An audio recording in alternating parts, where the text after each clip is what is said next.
citizen.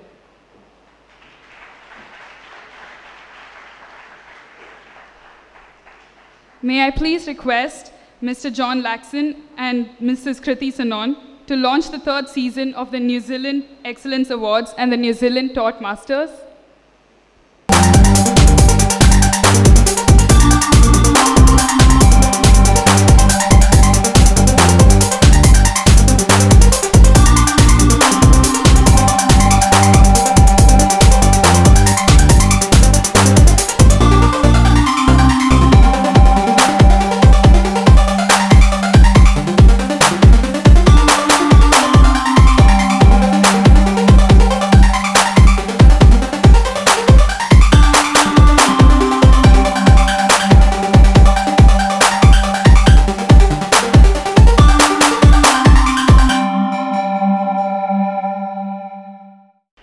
Firstly, thank you so much for being here actually despite the Mumbai rains today. I myself have traveled from Andheri considering there's a bridge that fell there. But it's really nice to be back for New Zealand education and that too this time in a college where I've actually shot like a couple of TV commercials. So I have like memories with this college, but it's really nice always to be back with students. I think it kind of takes me back to my college days and the time when I was studying. As she mentioned that I'm an engineer. So education has always been a very important part of my growing up years and of my life, I feel. And it's nice to be here and be sort of a catalyst you know, to help all of you, the youth of today's country, to sort of shape up their careers and their futures, and be here as the brand ambassador for New Zealand education. So thank you so much for being here with me despite the rains.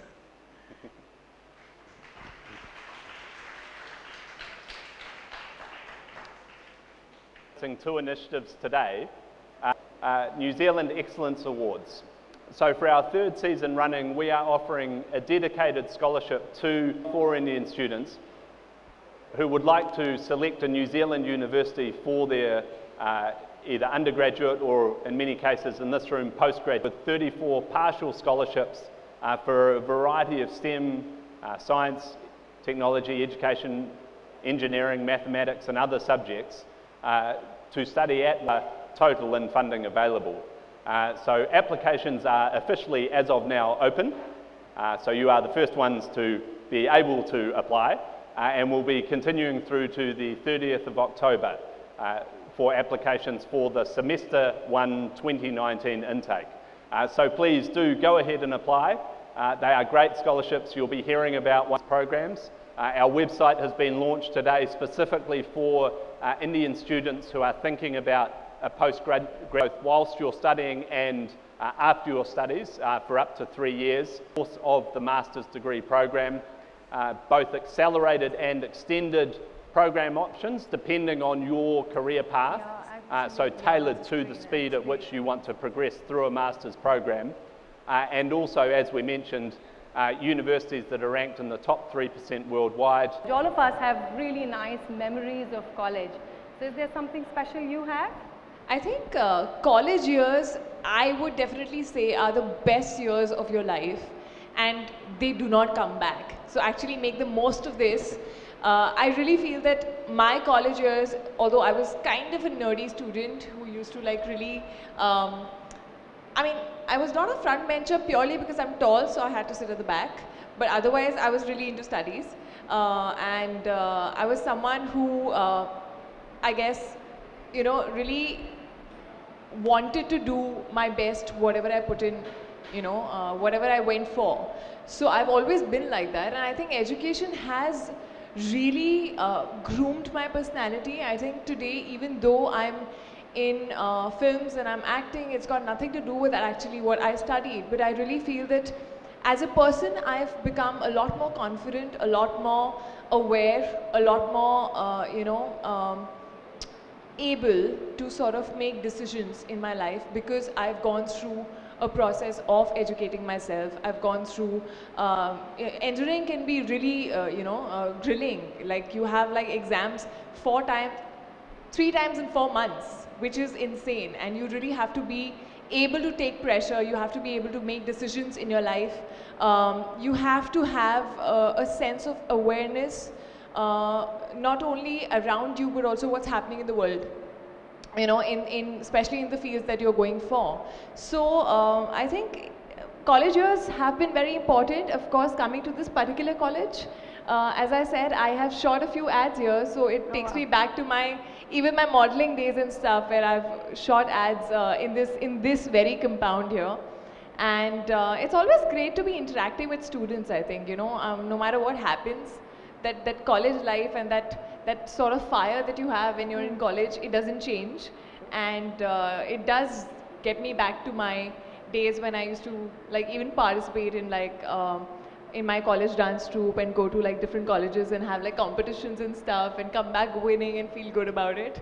So yeah, it's great being here, especially for a cause, something that I totally believe in, which is education in New Zealand. Great. I think that's really nice to revisit. You may be looking at a career in engineering, some field of engineering, but actually you've got a creative streak. You know, you like writing stories, you like history, you like politics, and the way the New Zealand university and indeed the school curriculum is designed is that you can combine those various elements into one degree, whether it's a double major or a major and a minor. There's a huge amount of spoke to them about the education in New Zealand. I think this is something that sort of really attracted me towards it, because I remember in my school or college, you know, when you're asked to choose subjects, I'm like, I want to study computer science, but I also want to know what happens in psychology, you know, I also want to do my dancing. So I feel like you don't have as many options at times to choose variety of subjects which are maybe not linked to each other. So I think, you know, not all of us know exactly what we want to do in our lives or exactly what we want to be, you know, eventually. And we want to explore, we want to see what we like as a subject, we want to know what our interest is in. And I think it's fab that we have like such a huge variety, and where you can take your major as engineering and maybe you know, dancing or any performing arts as your minor, which is amazing. I wish I had that opportunity. Yeah, well, with that, maybe you would have done a dance here for us. I think that's really useful, and to just get those perspective where you can study various types of courses and be sort of future ready. And with that, I think having Rishabh Shah with us, who is a New Zealand Excellence Award past scholar with us today, to just elaborate. Rishabh, what was the difference that you felt when you reached a New Zealand campus? Like, how was it different from your education that you got here in India and when you reached Canterbury University? Oh, the difference is important, and basically it's an applied learning approach that you get to experience over there. And apart from that, you have critical thinking that comes into your picture when you start studying in New Zealand. And there is also a strong collaboration of industry and education. So you have industrial experts coming in and teaching you, which basically keeps your system top notch. Yeah, that's really interesting. I mean, that just makes students quite future ready, because you are actually having that industry exposure, and yeah, I think that's a great way to educate the future who will be running the world tomorrow. Yeah, and with that, Kriti, on your future, like you studied an engineering degree and then moved to films, which is a very, very different career, and there might be students here who want to go to New Zealand, do those 2 majors where they get acting or performing arts along with a science degree.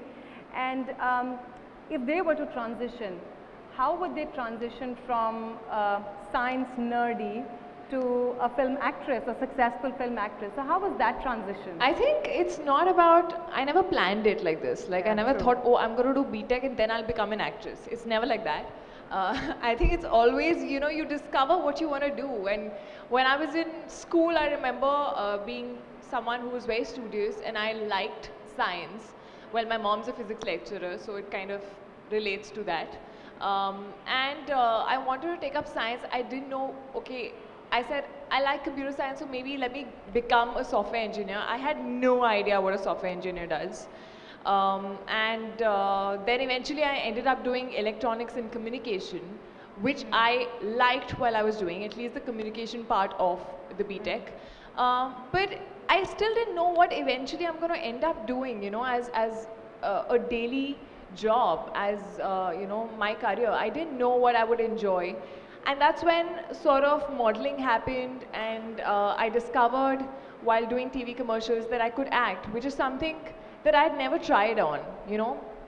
Like I said, you have like very limited things that you're doing in your school college life because you have those many limited subjects to choose from, and you never try to explore in different directions to figure out what you like and what your passion lies in and what would you be really happy doing the rest of your life. So when I realized that I could act is when I had you know, my mind on it, and I was like, this is what I want to do, and I want to eventually move to Mumbai and try for films. But at the same time, I wanted to complete my BTech. I didn't want to leave it half done because I really feel that it's very, very important to have an educational degree. I always say that there is a difference between being passionate and being desperate. And when you're in an industry like this, which is so competitive and there's so many people out there, I didn't want to be someone who doesn't have anything to fall back on or any sort of, you know, a backbone that keeps me strong. I was passionate about what I really wanted to do, but I knew that that's not the only thing I can do. I can do much more. I am an engineer and I can always do other things. So let me just put my heart and soul in what I really want to do, but not get desperate and, you know, make wrong decisions in life.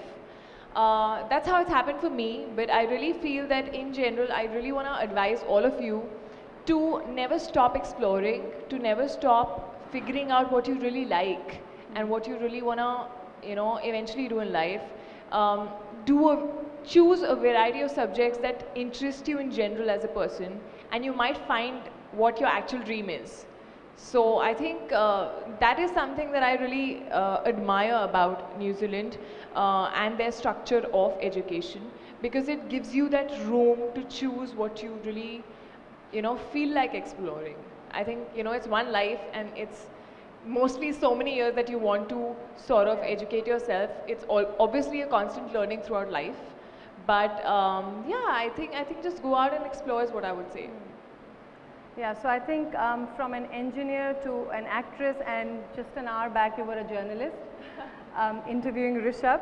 So lots of different roles, and Rishabh being an Excellence Awards winner, and John, you just announced the 3rd season of Excellence Awards. So that's a massive commitment, like over 1 crore rupees has been put into this 3rd season, which is massive. And also the masters, which have gone live today. So I know you've covered a little bit about it, but would you want to just give out a few sort of key points around how this Excellence Awards has come through, and how you know, a lot of Indian students have already found value in it, like Rishabh. We have a live example here. Yes, exactly.